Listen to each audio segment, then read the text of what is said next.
what you would say is early education, so pre-elementary stage.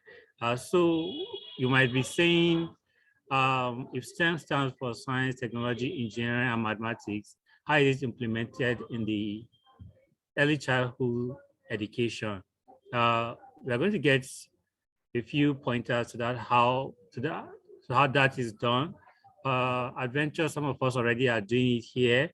Hopefully this session is going to be engaging, in the sense that I'll get a lot of feedback, not necessarily from the chats, but over voice as well.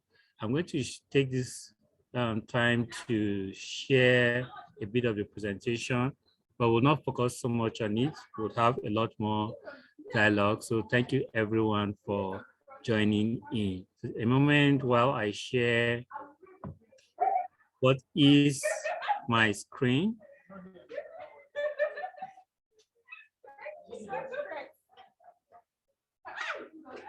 Great. I'm going to test if my screen has changed. So please, I just want a quick feedback. Mrs. Fatima has Yes, it has changed. All right, yes, great. it has changed. Zule education, STEM education. Fantastic. So it's this particular hour. In this particular hour, we are going to spend some time to go through a brief of STEM. It will take less than an hour, and it also includes our question and answer sessions, as well as just get our thoughts, because it's less technical and more about the philosophy around STEM. I think that's where we have a bit of an issue. If the context for implementation of STEM in schools is wrong, then we'll struggle with it.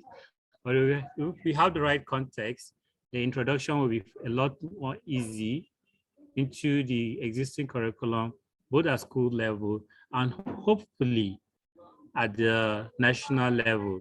So the organization Zule Education is focused on scientific literacy.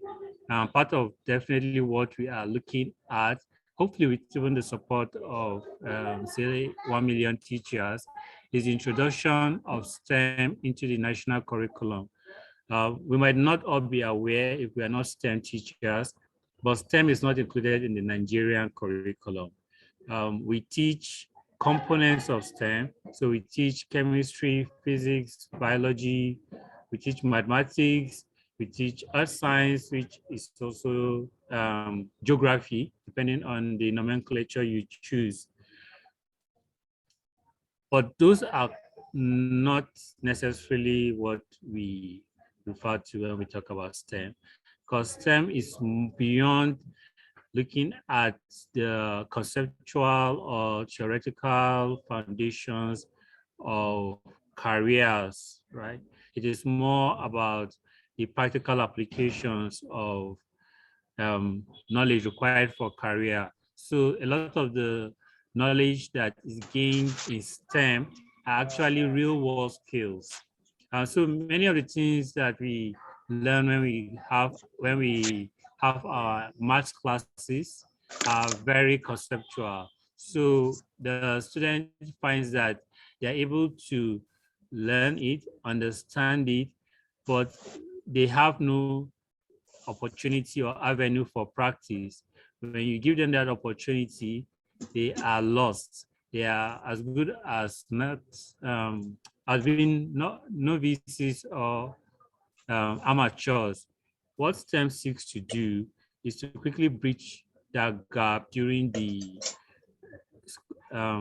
basic and secondary school stages of education. So a student that leaves school, say in SS3, for those of us who are in Nigeria or West Africa, or you finish your high school, you are able to transition into a career. So you're able to transition into a science lab, you're able to transition into a factory floor, right? You're able to transition into a coding job where you are working with data science. because what you did while you were studying STEM in your elementary and secondary school stages were things that were directly related to what you are going to do in your career. So you find that a lot of students that have a strong basis or strong foundation in STEM are easily employable by companies that are STEM focused. So companies that are in the sciences like the biotech industry, companies that are in engineering industry, companies that apply mathematics and the sciences to solving problems, right? So like the aeronautical industries, they can easily pick up students with strong STEM background and provide on-the-job training and have these students become productive from day one. So this is a quick overview of why we are here. Anybody who is in the secondary school, primary school, or early child education teaching job is welcome here, because STEM is not supposed to be domain specific. It's not supposed to be discipline specific. So I saw somebody in the chat put STEAM instead of STEM, saying that, oh, arts is also a component. It is very true, right? And part of what we are supposed to learn is that in the real world, there is no delineation between arts problem, between science problem, or business problems, right? You find that problems generally present themselves in a way that require the harnessing of the different skills that we learned while in school in order to solve them. But the fact that we insist on putting people into silos of saying you are an art student, you are a science student, you are a technical student, is part of the challenges that people face when they are in the real world or in the real economy, and they are not able to solve problems quickly because they are using just a siloed approach, right? They're just using their knowledge of the arts or their knowledge of the science instead of combining a holistic knowledge base to solve that problem. So anybody that is able to do that is able to solve problems better. So every teacher here is welcome. At the end of this session, you have a very good overview of what STEM is all about. Like anywhere you go and you're asked about STEM, you should be able to talk about it. Part of what you also learn is what is not STEM, right? So there are a lot of things that school today are doing, but that is not necessarily STEM. And then just to be clear, everything I'm going to be teaching, so I've been speaking a lot already. We're going to have time to have the engagement session very soon, in maybe about 15 minutes. But everything that we are going to be talking about here is based off of the work of STEM.org. So STEM.org is a pioneer organization in the development of STEM. So you can even see that you have the entire URL for STEM, right? So they have been there at the forefront of the growth of STEM, even before STEM was appreciated in schools, in the education system. And presently, I do a bit of understudy with the founder of STEM.org. And that is why I feel that I should be sharing all the things that I am also learning in terms of the theoretical or philosophical component of STEM with you. The technical component of STEM, which is the implementation in the classroom, is something that you do not need what we are doing for it. But it is always important to know the history of a team, because when we know where we are coming from, when we know where we are, it is easier for us to know where we are going, especially because many of us here are from the developing countries, right? And so we are using knowledge that we got from other countries. So we should know where that knowledge is coming from, right? It's not wise for us to simply start implementing something without knowing whether it's even detrimental for us. You can't just accept it because we feel that the people who pioneered it are more advanced. So everything they push down to us, we swallow it hook, line, and sinker. So this will give us an opportunity to say, oh, this some of the things that we are looking at in terms of STEM is not really for us. So what does STEM mean for us here in Nigeria? With the kind of problems we have, with the kind of context that we have, right? What does STEM mean? What does STEM inclusivity mean, right? Is STEM for children or people who can afford it, right? And people who cannot afford it, STEM is not for them. Is that what really STEM is all about? Is it a social status symbol? The fact that I am a STEM student and you are not a STEM student because in your school, the school feels they don't have the ability to implement STEM. So these are things that we should be able to go back to our various schools and be able to have a discussion about what STEM should mean for that school, because we have a framework for it. So we can build out whatever it means for us in that regard. So the question has been answered. So I will, I have a good, we have a very good understanding of what STEM stands for. It stands for science, technology, engineering, and mathematics. So that's what STEM stands for. But I'm also talking about STEM education, right? So STEM feels a bit without context, right? What does it mean? Are we talking about STEM in terms of a field?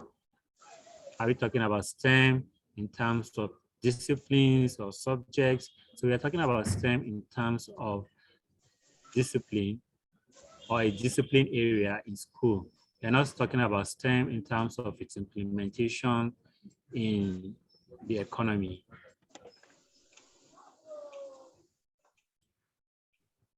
I'm going to really focus on what STEM is not, because it's important that we clarify that what schools are doing needs to be clarified. I'm also going to talk about why it matters. So are we doing it because other schools are doing it? And then we're also going to talk about how it should be done. Do you need to have a STEM lab to run STEM? Do you need to have an external person who has STEM skills to come into the school to teach STEM? So I'm going to cover that quickly in this session. Quickly, this is what I want us to understand about STEM. I'm looking at STEM based off the characteristic, right? So before we go to the definition of the term, I want us to look at the characteristics, because characteristics is the way we as learners know how a car is different from a bicycle, because even though they both have tires, they have other characteristics that are different. So I'm going to cover what the characteristics of STEM are right now. The key component, the key characteristic of STEM integration, of the STEM education is when you pick different subjects that are related to the sciences, to mathematics, and these days to arts, and you bring them together to form an entirely new approach to teaching it. And for the students, they get an entirely new approach to learning those subjects. If STEM is truly taught, what you are going to have is that all teachers will work together as a single unit and collaborate on the curriculum. It's not a case of I teaching maths, my colleague teaching physics, the other colleague of ours teaching biology. It's going to be us saying we are going to teach one particular concept, and we are going to show how that concept applies, is how mathematics is used in demonstrating that concept, how physics is used in providing evidence of that concept. How biology and the way organisms like human beings, the way our muscles work is a demonstration of that concept. So you have the teachers coming together and saying, we want to teach our people one thing. But I, as a math teacher, am coming at it from this perspective. You, as a biology teacher, are coming from it from your own perspective. And the third person, as a physics teacher, is coming at it from their own perspective. The student suddenly has an integral understanding of that concept. It is no more where I am teaching what I want, you are teaching what you want. It is us sequencing our lessons in such a way that ensures that the students' learning is being reinforced by every single teacher that comes into the classroom.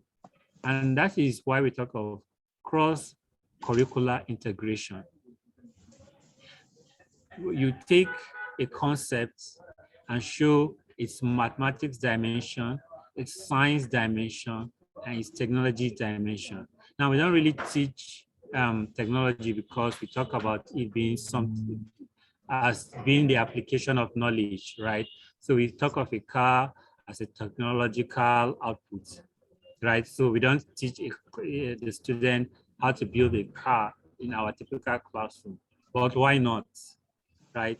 This is where the world is going, and this is how education is changing. Technology, something that we've seen as something that people do in their workplaces, in the factory or in the lab, is coming into our schools and it's coming into our classroom. And so we are just ahead of our time. Now, when you talk about how do you apply, how do you integrate everything together, is where we come up with the idea of the engineering design process. So when we talk about engineering, we are talking about a process. And so we are using that process in our classrooms. And that is why you cannot have STEM without the application of the engineering process. I'm talking about these things at the moment. I want us to just take note of these things.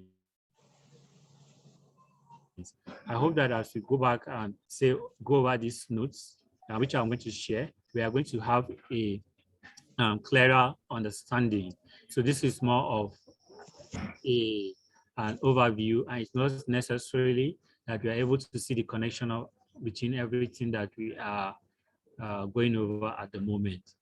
And the idea also I want us to take note of about STEM is that it is more than the sum of the components of its parts. So that is why you see STEM is greater than S plus T plus E plus M, right? Because of the integration. Whenever there is that form of integration, what you have is an output that is multiple times the initial input. So this is the definition of STEM, right? I want us to take note primarily of the same thing I've said already, which is that it is a cross-disciplinary approach to teaching, right? And the output of this approach are twofold. One, you find that engagement for students increases because I'm not no more carrying this bag that is full of books, of textbooks. Now, yeah, let me go inside, please, so that you can. I don't know. So please It will work. It will work. On Yes. mute. Come, Slimmer. Yeah. Thank you. So there are two clear outputs. One is that the students become more engaged, right? Because we'll see that it is first, not only that is it practical, but it is also reinforcing. Right? I'm not studying isolated subjects. I'm studying subjects that are teaching me about one thing.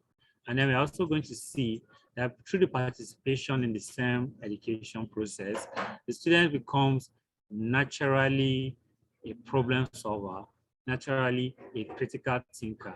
some of those things that we are not able to teach in the classroom through dictation, right? You cannot dictate to me how to solve problems. I learned to solve problems through practice. You cannot dictate to me how to think critically.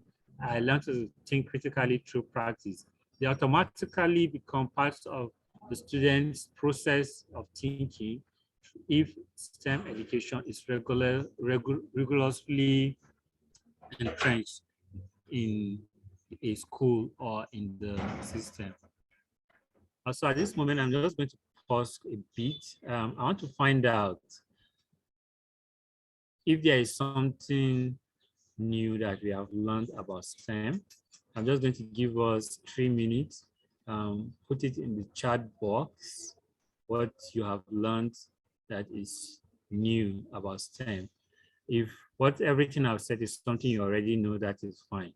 But if there is something new that you've learned, or even something that you disagree with already, right? Because I know a lot of us expected me to start talking about some other things which I have not talked about, right? And I'm wondering, is this same? So please just kindly just go into the chat box, put that in. Also, if you're able to unmute and speak, please go ahead. You're welcome.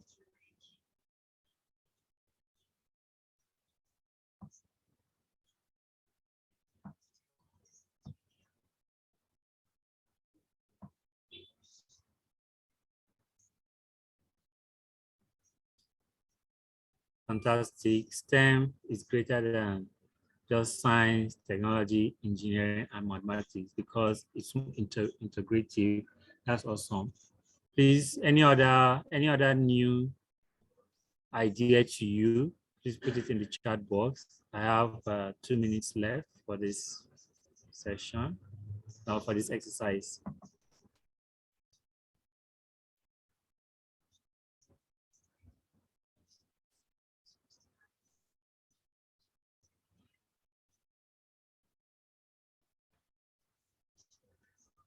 Okay, so please go ahead and do that. Also, if you do have any question, I would appreciate if you are able to just put it in the chat box so that I can address it as we go on. Fantastic, thank you so much. Yes, that is a key part of the STEM approach. How do we teach one particular concept from diverse field, right? If you get that, you are spot on what is STEM.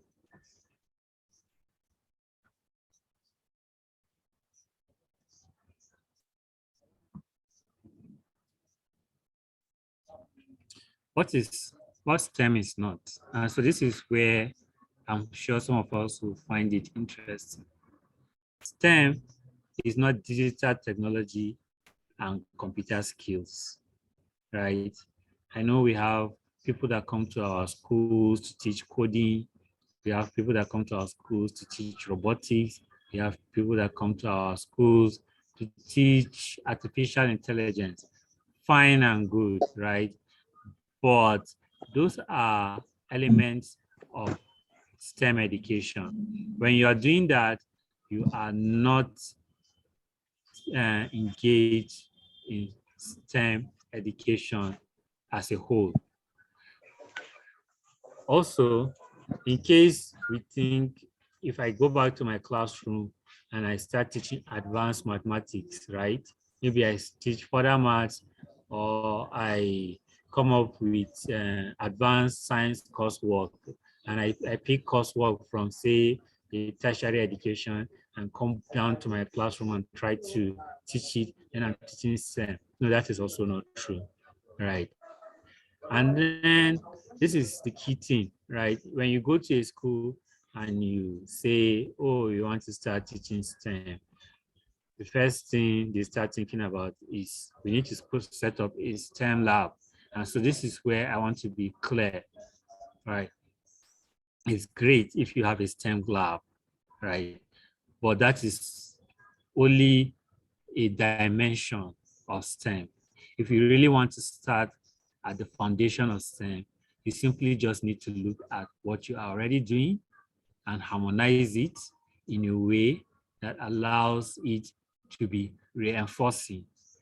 And I, for example, if I'm teaching physics, can never be able to claim to teach STEM. It is only when I call every other teacher and say, oh, I want to start talking about heat. And I call my biology colleague, I call my chemistry colleague, right? And I say, okay, so what lessons do you have that are related to this concept of heat? I call my mathematics teacher and I say, okay, what lessons do you have that are related to the concept of heat? And then we sit down and say, how do we harmonize our lessons such that we are able to teach them about the same period? So if my student leaves my biology class learning about heat, they should also enter my physics class learning about heat, and they should also enter my chemistry class and learning about heat, because heat is a single concept, but its dimensions are different. And so when we are able to have our students get all the dimensions of heat, we are one step, we've made a step forward in harmonizing the students' understanding through reinforcement, through showing them the different dimensions of it. Also, there is this component of STEM that is important that we're also going to cover. So just take note of that, which is related to what I've discussed.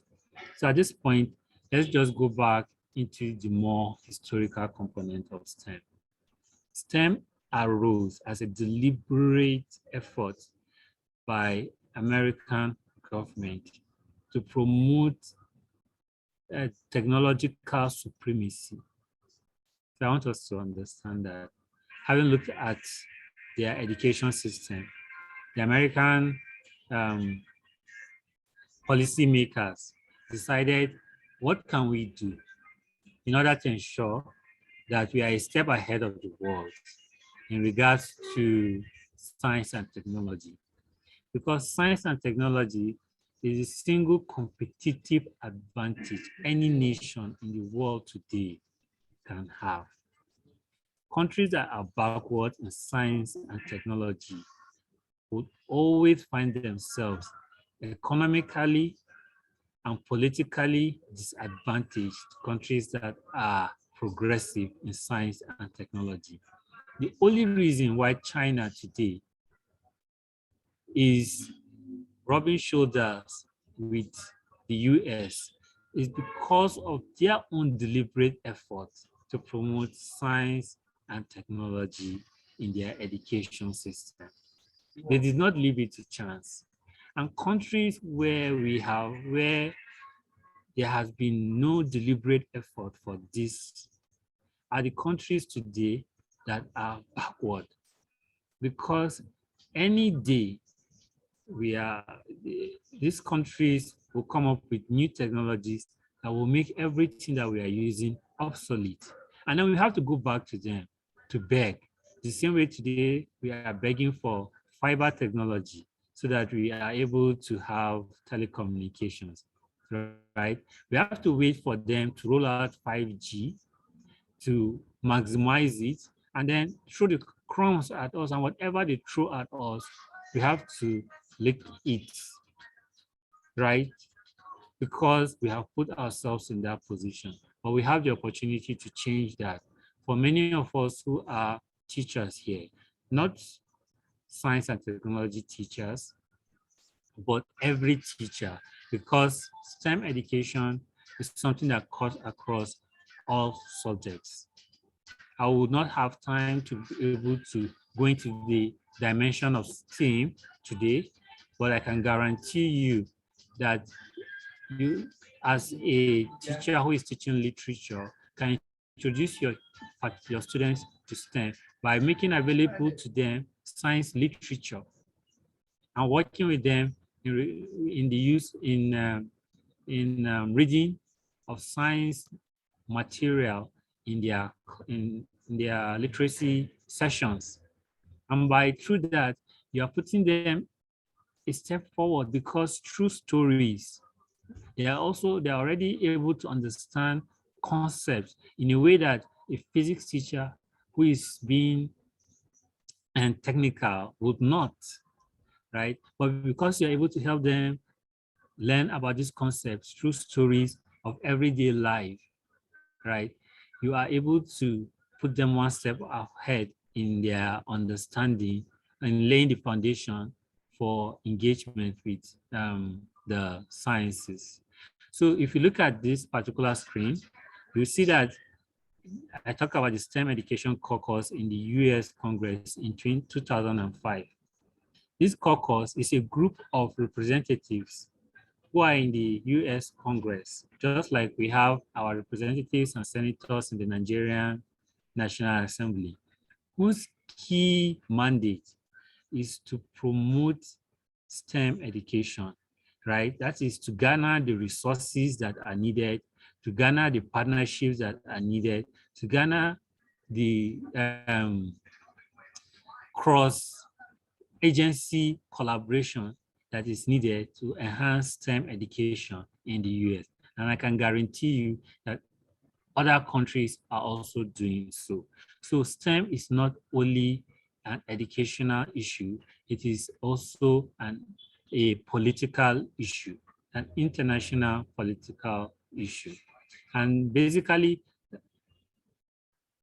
this is why it matters. It matters here for us beyond the politics of it, even in the classroom. I know some of us might not be interested in the politics of it, might not be interested in the economic angle of it, but in the classroom, it matters, right? It does three things here that you are able to see. It changes the approach of the people. The people is no more thinking about, oh, I need to pass my physics test. No, the people is thinking about, how do I apply these physics concepts to understand the electrical connection in the house so that I can repair it. So that is the approach that you will see the student taking in your classroom. And I can assure you, when your student is not thinking about passing the test, but is thinking about learning that concept so that they are able to work out the electrical connection in their house, you are going to see a different level of performance. So it makes sense for me or you as a teacher to think about, how can we use this sort of approach. The student ends up learning what we call 21st century skills, which we are going to go about that. Basically, this is a thought process when it comes to solving either problems or taking hold of opportunities. And then lastly, it is a social justice issue. I'm going to show us why it is a social justice issue.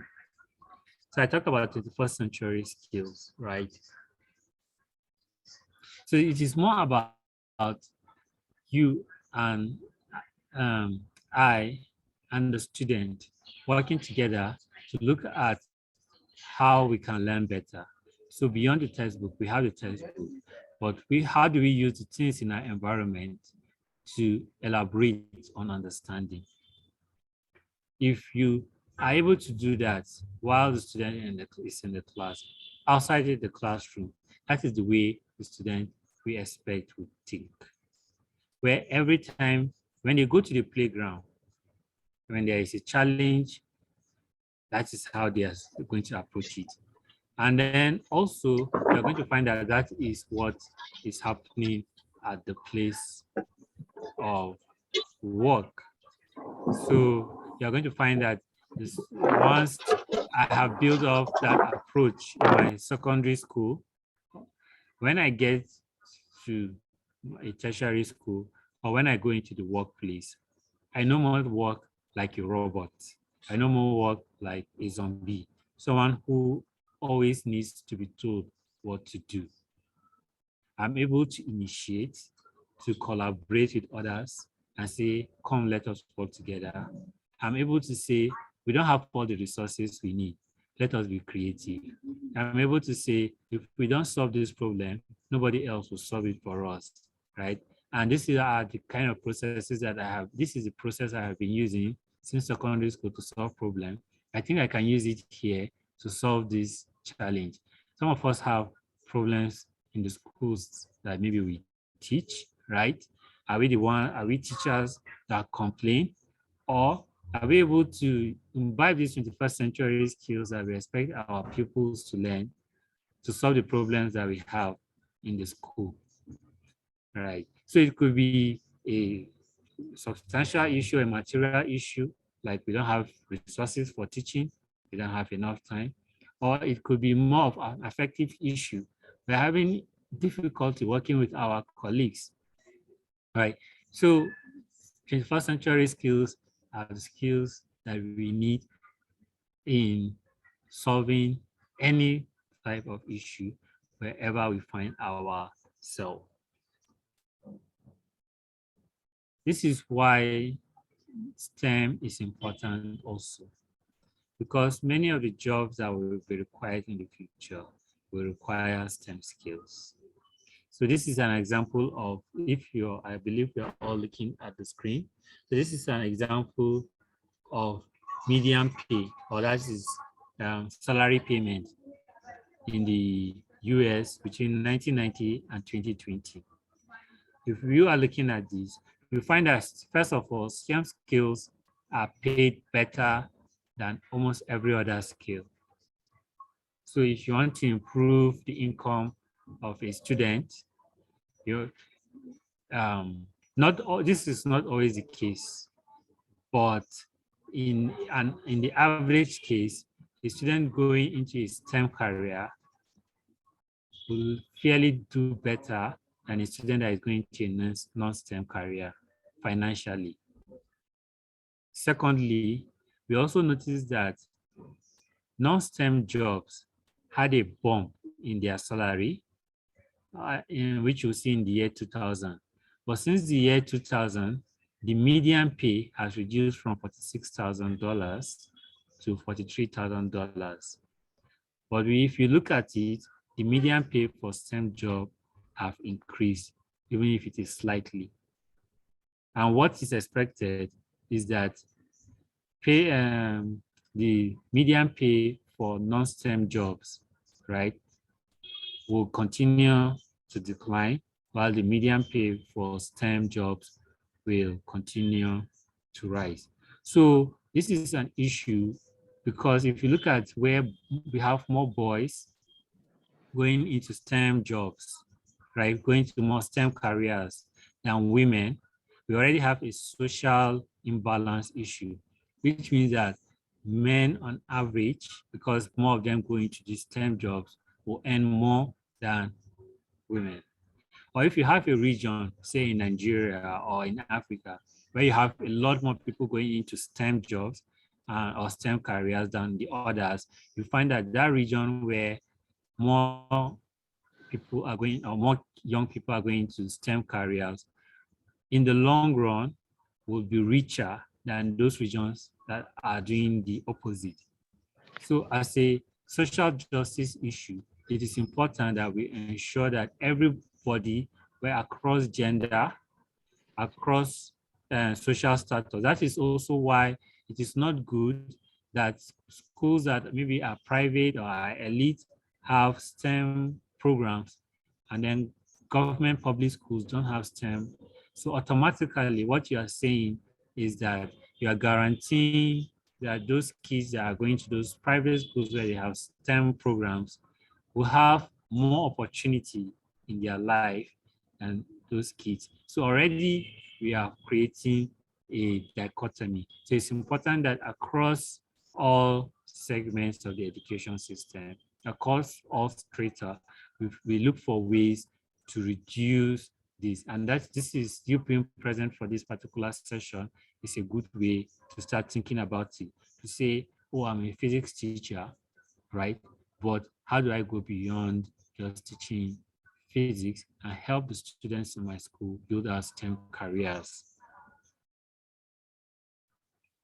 Okay, so how do we teach STEM? So I'm going to just go like rapid fire over this. And so this is just going to give us an overview of how to teach STEM. All right. First of all, the mentality of me or you as a teacher has to change. And the idea is that no more can we apply the form of assessment that we used to, because in the real world, there are no assessments, right? What happens is you try, you fail, you learn, you try again. But if you cut off someone and says, oh, you've tried and you failed, so there is no more room for you here, that happens only in our school systems. If our school systems are going to reflect our real world experiences, then we have to teach our students that life is about trying, failing, learning from failure, and trying again. So for us as teachers, some of us have this mentality, others don't. For those of us who have not embraced this, it is critical, especially in STEM education, that we allow a lot of room for failure, for students to fail. You know, we always try to reward people that answer our questions correctly.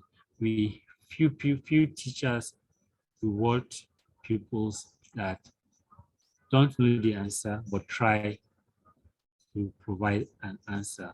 So imagine the kind of culture we need to change in our classrooms in order to facilitate STEM education.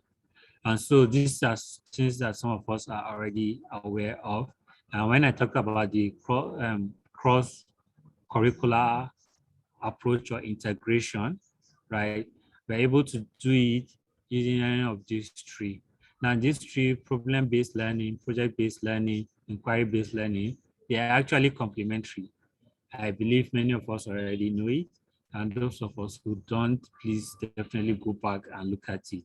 And think about how do we, for example, create a project that involves drawing lessons from physics, drawing lessons from arts, drawing lessons from, say, biology into one single project, so that by the time my pupil complete that project or our pupil completes that project, they have mastered the concept from the different subjects that, and so it's more like killing um, two birds with one stone, right? But in this case, it requires collaboration between the teachers. And that is why that change of mentality also is important. Right? It's a tough ask, right? But it's something that we should begin to explore. So this is, whenever you design a project, this is, you use what we refer to as the engineering design process. So when we talk about STEM in education, when we talk about science, technology, engineering, and mathematics, the engineering aspect of it, because there is no subject in our classroom that we call engineering, it's simply the use of the engineering design process. And so you can see, even the engineering design process can be used in a literature class. So talk less of it being used in a science class or in a physics class. So we are able to now say, instead of starting out with a particular topic and then providing a lecture like I'm providing a lecture here anyway, on it, right? Let us start with a problem.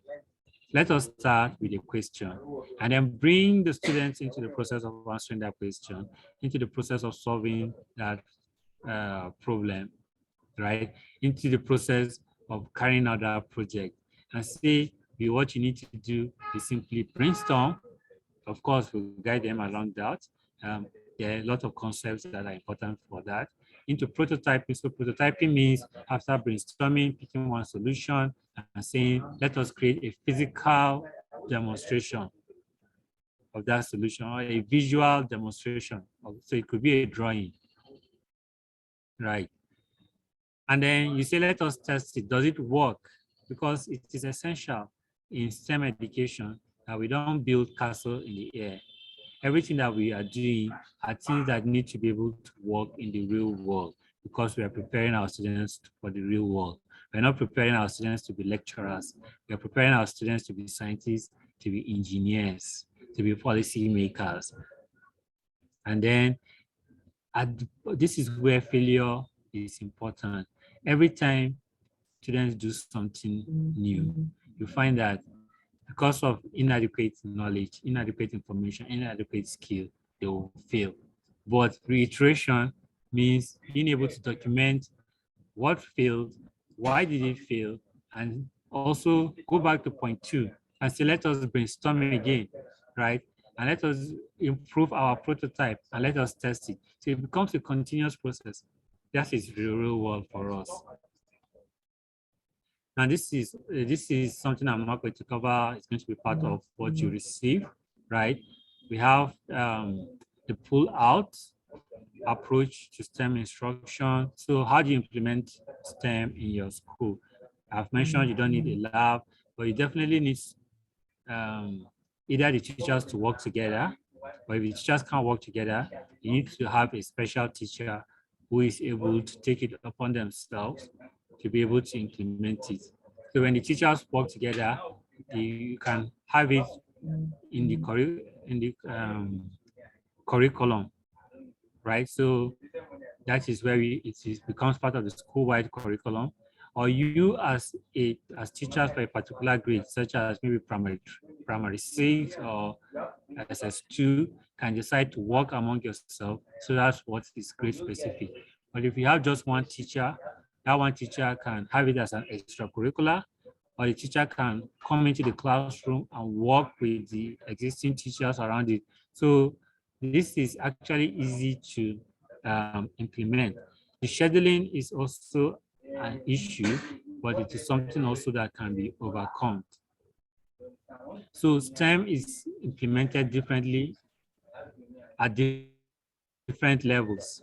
In the early childhood, right, the way you introduce STEM is through toys. So some of those toys that we are actually more important for early childhood than for further along the stages of the education, right? Then in elementary is really focused around literacy, numeracy, right? So you now say, that's why I gave an example of stories, right? So if you tell students to read scientific learning stories or science learning stories, you're already introducing them to the concepts of STEM. Them to do presentations on what they have read, right? They now go on and try to create like creative projects. Like we have a lot of creative projects. Some of those creative projects could just be visual projects around STEM. So if you get to the middle school, so JSS1 to 3, it is important at that point to start introducing careers. So you now start saying, oh, this particular thing you are learning are the things that doctors learn. So by the time, because at that stage, we have reached a point in the mind of the learner where they are able to think differently. So they are able to appreciate how what they are learning in the classroom relates to the careers that are available to them, relates to the problems in the world that can be solved. But one of the reasons why we have that disengagement among students is because they don't see the relevance of all the things that we are telling them. And then, of course, in the high school level, so SS1 to SS3, at this point, what you have is your students actually doing real world jobs. So I expect that if I'm teaching coding, right, at this level, then I should be able to say my students should be able to design a website. There is no reason why a kid that is in that level, maybe 14, 15, 16, should not be able to sit down and design a website because they've been taught. And what you now find is that immediately they leave school, or even while they are still in that school, they are already employable. couple that with all the 21st century skills that they have built, and you already have high achievers. So primarily, it's very good to understand the concept of constructivism, which some of us will be aware of, and should guide how we teach STEM in the classrooms that we have. So basically, this is an introduction and overview. I would love to hand over to Mrs. Fatima. If we have more questions, we can take it up from there. Thank you very much for listening. Okay. Thank you very much, Mr. Smaila. Thank you for an informative session about STEM. I'm sure that a lot of us have been reminded or introduced to the idea.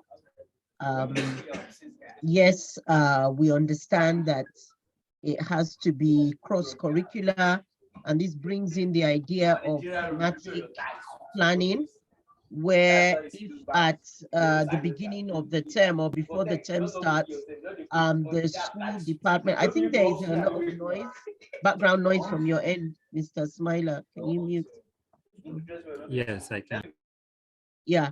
Okay. So I'm saying that yes, we really appreciate you coming along and giving us an informative session about what STEM is all about and what it's not. And it is true, and I've seen it in schools that I've worked in Nigeria, where STEM is coding. They think that it's just coding, rather than like what you said, it should be a cross-curricular approach where every subject can be part of STEM. Yes, science, technology, engineering, and maths is taken into consideration. I would have liked it to be a bit more interactive, where we could go off into groups and work on a particular topic and bring out the STEM in that topic and see how it is. So we have a hands-on approach. But thank you for what you've done today. Like I said, it has been very informative. Now it's coming up to 6 o'clock, but I think we can give a few minutes for questions. If you have any questions, please type it in the chat, or you can unmute yourself and ask Mr. Smaila. Thank you again for your participation. Thank you for attending today's session. Question and answer time. All right, so I have one question in the chat box I want to Okay. to.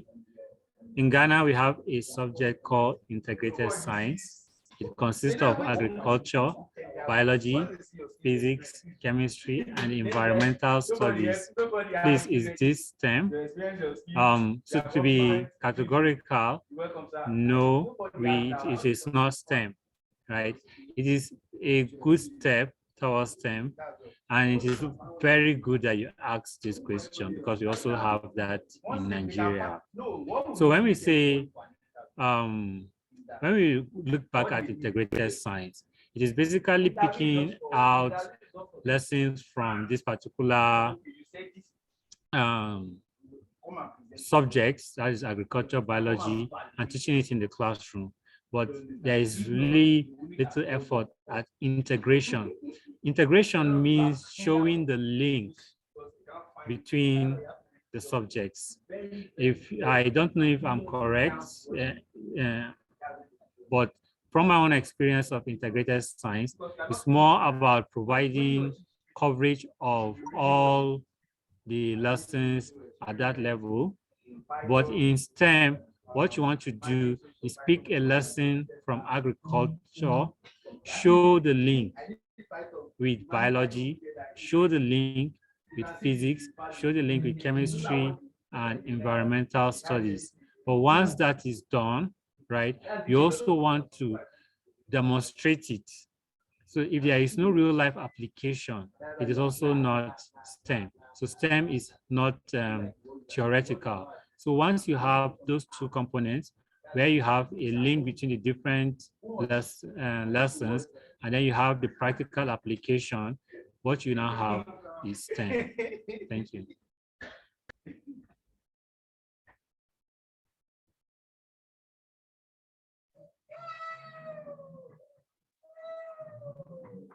Okay, thank you. Are there any other questions or comments for Mr. Smaila? Yes, good evening, ma'am. Good evening. Good evening, teacher.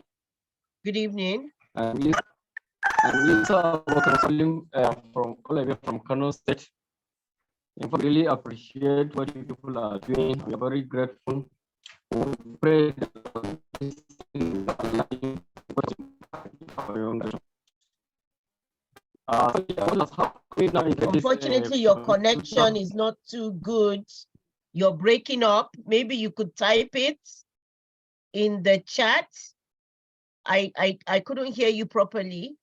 Could you type it in the chat so that we can get a better understanding, because your connection is breaking up? Are you still with us? Can you type it?